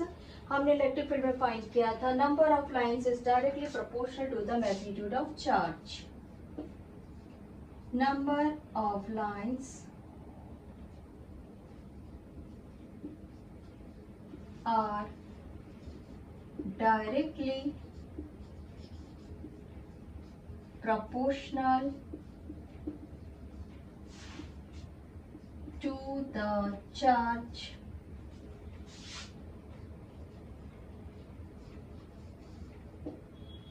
that is E equals to proportional to the charge। यहाँ पर बच्चों हमारा साइन ऑफ परमिटिविटी भी एप्सम यहाँ पर अवेलेबल रहेगा। ठीक, आई थिंक मैंने लगभग सारे पॉइंट्स रिकवर किए हैं। अगर कहीं पे एक आध पॉइंट्स मेरे से ही मिस हो जाता है तो मैं कोशिश करूंगी कि मैं उसको कमेंट्स में डाल दूं, पर मैंने लगभग पूरे पॉइंट्स कवर किए हैं।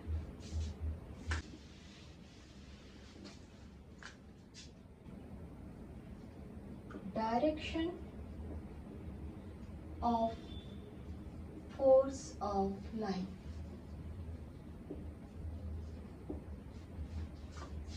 ठीक, नंबर 1, पॉजिटिव चार्ज अपने से दूर भेजेगा सभी लाइंस को, यानी कि वो चारों दिशाओं में अपनी लाइंस को भेजेगा। ठीक,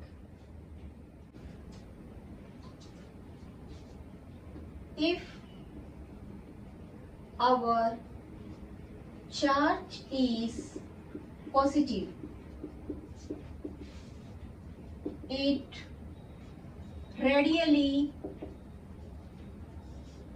it means lines of force बच्चों है ना, lines of force radially outwards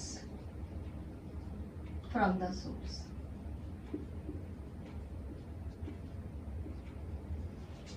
second, इसी में the shape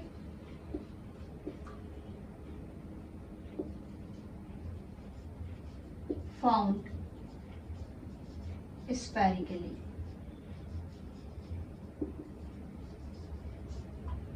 ये पॉजिटिव चार्ज हमेशा बाहर की तरफ जाएगा। आइए नेगेटिव चार्ज करते हैं। नेगेटिव चार्ज अंदर की तरफ लाइंस, फोर्स ऑफ लाइंस आएगी। राइट डाउन, इसको भी लिखिए।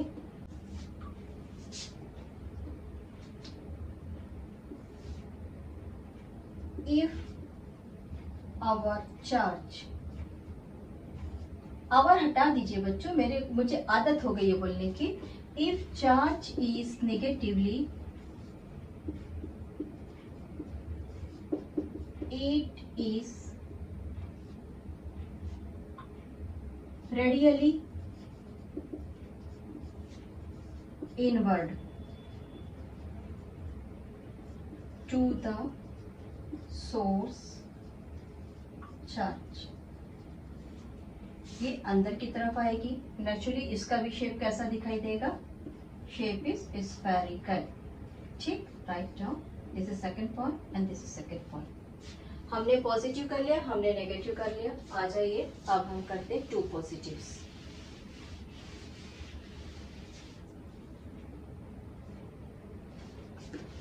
मैं इसको भी मिटा लेती हूँ।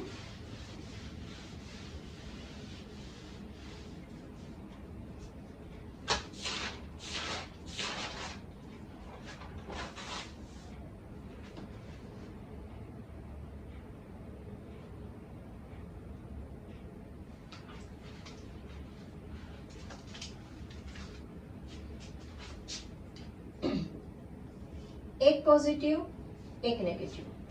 ठीक है, if the 2 charges are negatively charged,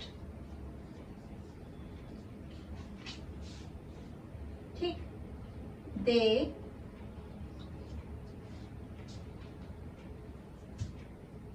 चलिए नहीं, दोनों नेगेटिव लिख दिया मैंने तो नेगेटिव कर लेते, ठीक है, नेगेटिवली चार्ज्ड, ठीक।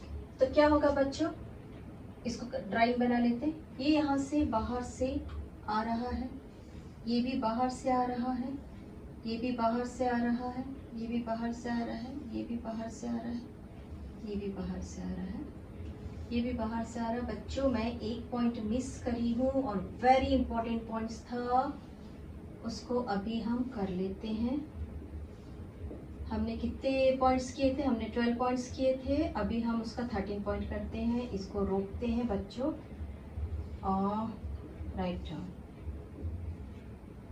ये हमारा 13 पॉइंट है इलेक्ट्रिक फील्ड लाइंस का, ठीक है, ये हमारा इलेक्ट्रिक फील्ड लाइंस का है 13 पॉइंट्स। क्या था बच्चों, दे नेवर इंटरसेक्ट,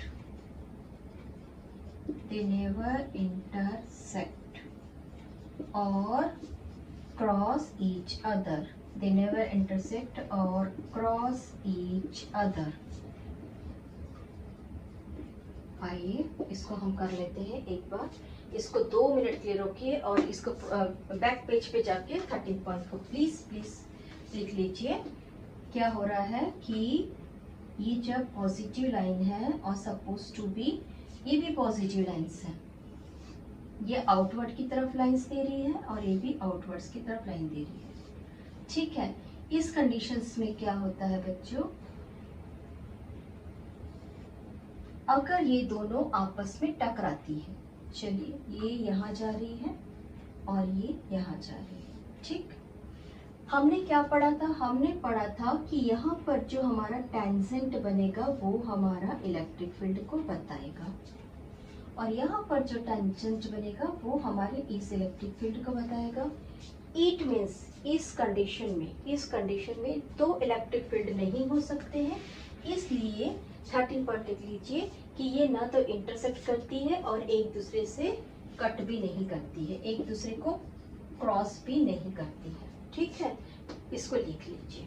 तो सेम टू सेम रूल्स यहाँ पर भी आया है कि ये यहाँ से बनेगा ऐसा पर एक दूसरे से क्रॉस नहीं होगा और इंटरसेक्ट नहीं होगा, ठीक। तो इसको लिख लीजिए, पुश्ड ईच अदर, ठीक, ये दोनों एक दूसरे को अपोज करेंगे और यहाँ पर दोनों के बीच में जो एक लेटरल सरफेस बन गया है, यहाँ पर जो इलेक्ट्रिक फील्ड है वो 0 रहेगा and they separated by A lateral line बोल सकते हैं, फील्ड बोल सकते हैं, lateral field, electric field is 0 at the centre, ठीक है। सेम कंडीशन पॉजिटिव के लिए रहेगी, इसको चेंज करके लिख दीजिए पॉजिटिव। पॉजिटिव में क्या होता है बच्चों, चार्ज हमेशा बाहर की तरफ जा रहा है, डायरेक्शन पूरी सेम रहेगी,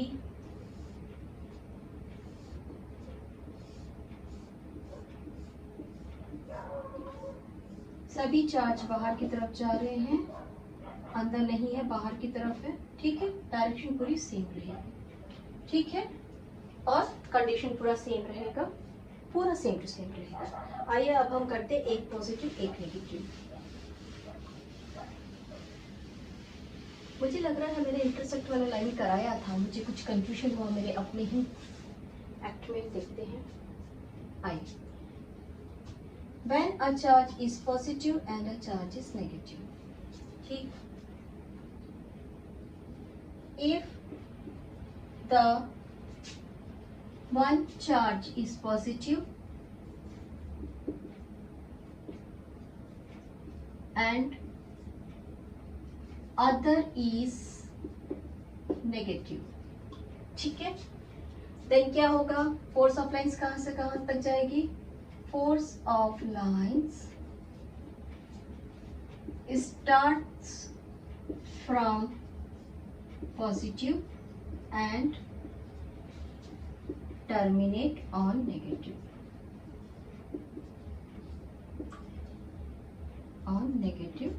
चार्ज। आइए, यहाँ से चार्ज यहाँ से जा रहा है बच्चों, इसके पास गया, यहाँ से स्टार्ट हुआ, इसके पास गया, ये बीच में एक लेटरल प्लेन मिला हमको, ये इसके पास जा रहा है, ये इसके पास जा रहा है, ये इसके पास जा रहा है, बाहर से आ रहा है, इसके पास आ रहा है, इसके पास आ रहा है। नेगेटिव अपने तरफ लाइंस को अट्रैक्ट करता है। राइट डाउन, नेगेटिव चार्ज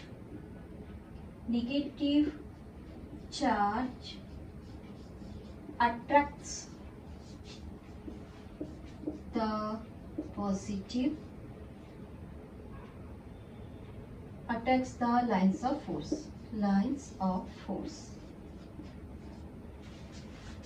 और पॉजिटिव चार्ज क्या करेगा? नेचुरली इनको दे रहा है ना, तो क्या कर रहा है? पॉजिटिव चार्ज दिख रहा है, अपोज कर रहा है, सीधी सी बात। ये भी पॉइंट लिख दीजिए। Positive charge repels the lines of force। आप लोग इसे पॉइंट बनाते जाइए और लिखते जाइए बच्चों। थोड़ा सा मैं पट खत्म करने की कोशिश कर रही हूँ, फटाफट खत्म करने का कोशिश कर रही हूँ। अब हमारा लास्ट पॉइंट है यूनिफॉर्म नॉन यूनिफॉर्म। ठीक है, अगर हमारा यूनिफॉर्म फील्ड है, ठीक, like write down for uniform electric field. ठीक, अगर ये हमारा यूनिफॉर्म फील्ड है और पॉजिटिव से नेगेटिव की तरफ चार्ज जा रही है,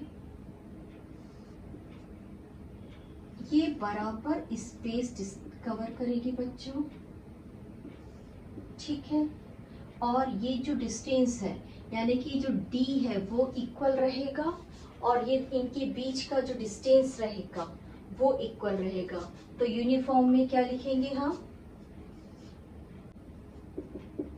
field of lines are parallel and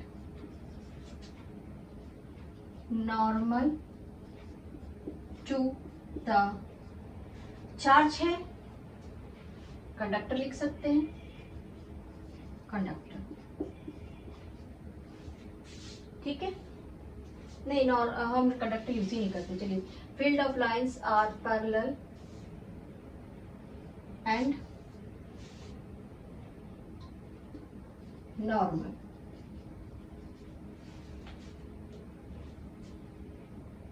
normally same direction,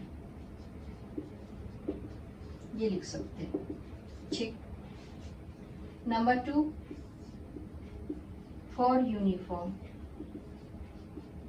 uniform में दो कंडीशंस है बच्चों, एक तो सेम डायरेक्शन आएगा, for non uniform.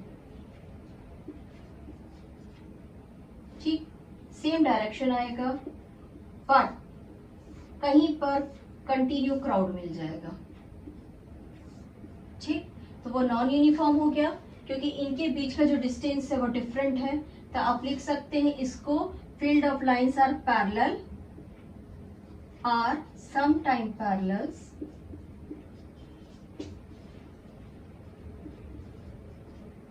and in some space it is crowded। कहीं का पर इसका क्राउड बढ़ जाएगा और कहीं पर ये जो रहेगी separated, and at some space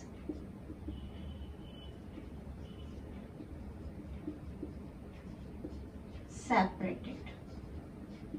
ठीक है, कहीं पे सेपरेटेड रहेगी और कहीं पे क्राउडेड रहेगी। ये एक हो गया। दूसरा,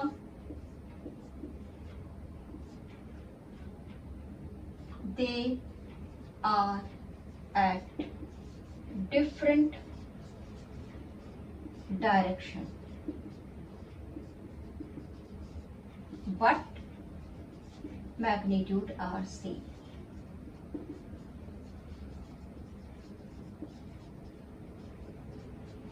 ठीक, यहाँ पर भी सभी कंडीशंस में मैग्नीट्यूड्स आर सेम रहेगा बच्चों। ये जो हमने लिखा है ना, मैग्नीट्यूड आर सेम लिखिए।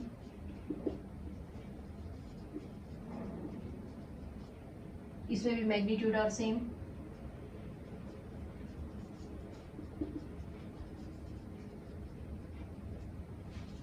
ठीक, तो ये रहा हमारा आज का इलेक्ट्रिक फील्ड लाइंस।